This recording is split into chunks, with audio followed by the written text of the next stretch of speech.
तो हमने बचपन में सुना था एक ऐसा सुल्तान जो टोपी सिलकर अपनी आजीविका चलाता था। नाम याद है? एक ऐसा सुल्तान जो टोपी सिलकर शाम को उसे बेचकर जितना उसे इनकम होता था उसी से आजीविका चलाता था। और जहां तक हमने सुना है कि 3 रोटी बनाता, 1 रोटी खुदा के लिए और 2 रोटी खुदा के बंदे यानी अपने लिए। ठीक है, तो उसका नाम क्या था? नासिरुद्दीन महमूद।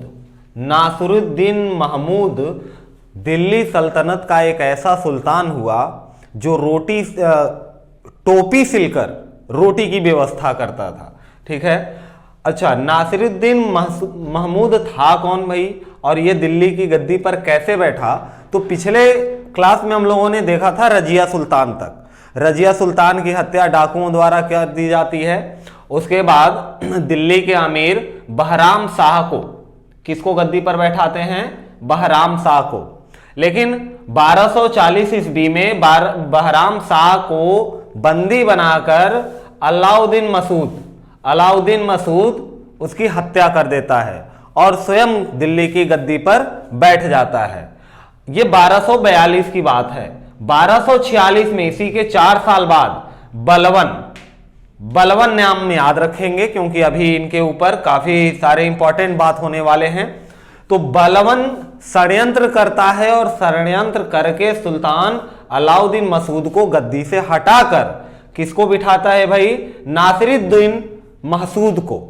और ये नासिरुद्दीन महसूद ही वही व्यक्ति हैं जो टोपी सिलकर आजीविका चलाते थे।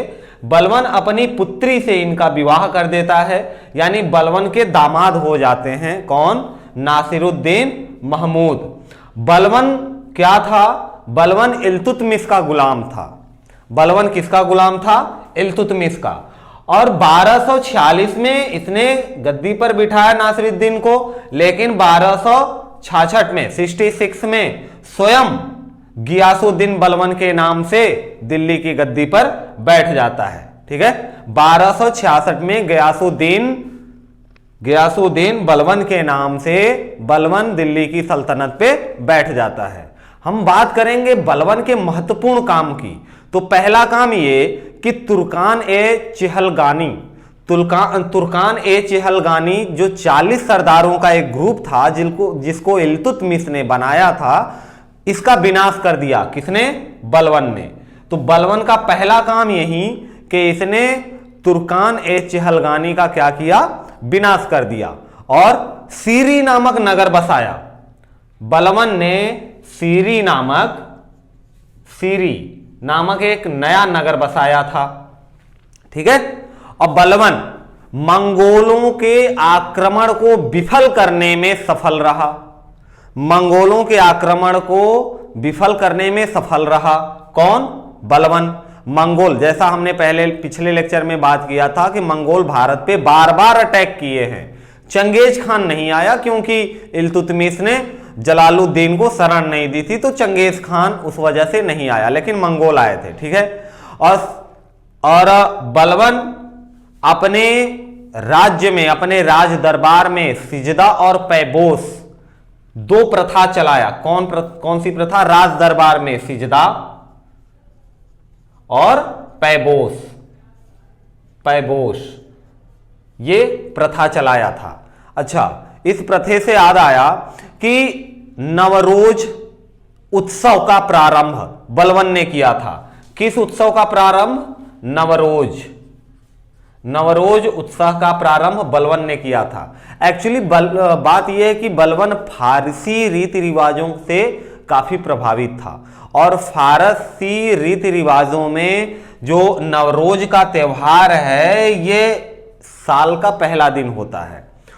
और जबकि ये बलवन प्रभावित था फारसी रीति रिवाजों से, तो उसने नवरोज त्योहार की शुरुआत की। ठीक है, अपने विद्रोहियों के लिए वो इतना सख्त था कि उसने लौह और रक्त,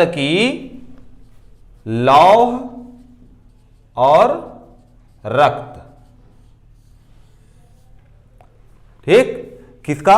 लौह और रक्त की नीति अपनाता था अपने विरोधियों के पक्ष में। अगर उसका कोई विरोध कर रहा है या देशद्रोह करते पकड़ा गया तो सख्त कानून अपनाता था लौह और रक्त की। ठीक है, मेन पॉइंट यह ध्यान देने वाली है कि अमीर खुसरो और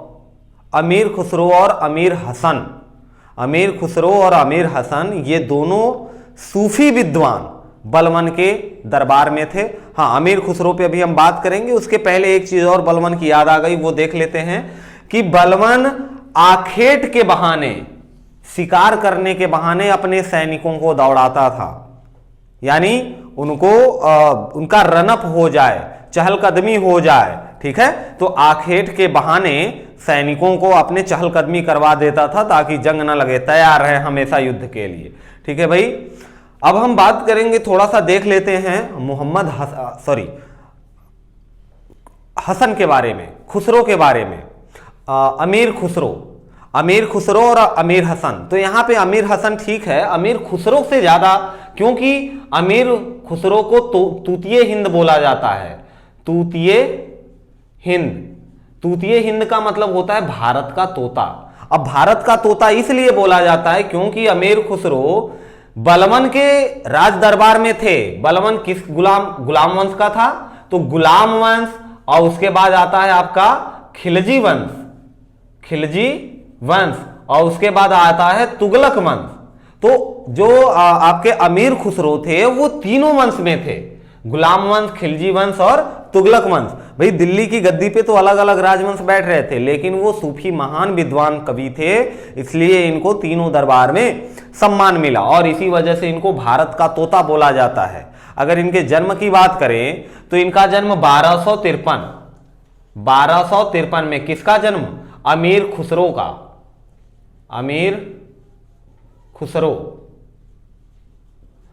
अमीर खुसरो के बचपन का नाम मोहम्मद हसन था। देखिए, अमीर हसन अलग है, अमीर खुसरो की हम बात कर रहे हैं, और अमीर खुसरो के बचपन का नाम क्या था भाई? मोहम्मद हसन था। ठीक है, सूफी संत थे। और सबसे बड़ी बात कि निजामुद्दीन औलिया के शिष्य थे।